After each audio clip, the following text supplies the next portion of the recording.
அஸ்ஸலாமு அலைக்கும். எல்லாரும் எப்படி இருக்கீங்க? இன்றைக்கி நம்மளுடைய வீடியோவில் ஒரு ஈஸியான வெஜிடபிள் குருமா பார்க்கலாம். பட்டைக்கிராம்பு ஏலக்காய் அரைச்சதை நான் இதில் 2 ஸ்பூன் சேர்த்துக்கிறேன். கோகோனட் ஆயில் தான் ஊற்றிருக்கேன். 1 ஸ்பூன் சோம்பு, 2 ஸ்பூன் முழு தனியா, இதில் ஜீரகம் அந்த மாதிரிலாம் எதுவும் சேர்த்துறாதீங்க, ஸ்மெல்லே மாறிடும். 2 பச்சை மிளகாய் கீறி விடாமல் முழுசாக போடுறேன். 2 முழு வெங்காயத்தை பொடிசாக கட் பண்ணி போட்டுக்கிறேன். கல் உப்பு போட்டு வதக்கி மூடி போட்டே அந்த தண்ணியிலே வேகிற அளவுக்கு நம்ம வச்சிடலாம். இதில் ரஃப்பாக கட் பண்ண இஞ்சியை நான் சேர்த்துக்கிறேன். இதில் கட் பண்ணி வச்சுருக்க உருளைக்கிழங்கு, வாழைக்காய் இது எல்லாத்தையும் சேர்த்துக்கலாம். இது கூட நான் ப்ராட் பீன்ஸ் சேர்த்துக்கிறேன். நீங்கள் நல்ல பட்டாணி அந்த மாதிரி ஏதாவது இருந்தாலும் நீங்கள் சேர்த்துக்கலாம். மூடி வச்சே தான் இதை நம்ம வேக வச்சிட்ருக்கோம்.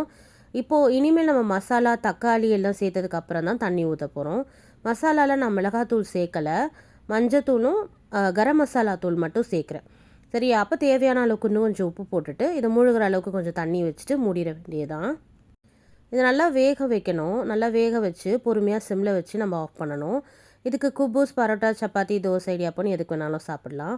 பொறுமையாக வச்சு ஒரு 5 மினிட்ஸ் குக் பண்ணி எடுத்திங்கன்னா ரொம்ப சிம்பிளான வெஜிடபிள் குருமா ரெடி. கண்டிப்பாக நீங்கள் எல்லோரும் ட்ரை பண்ணி பாருங்கள்.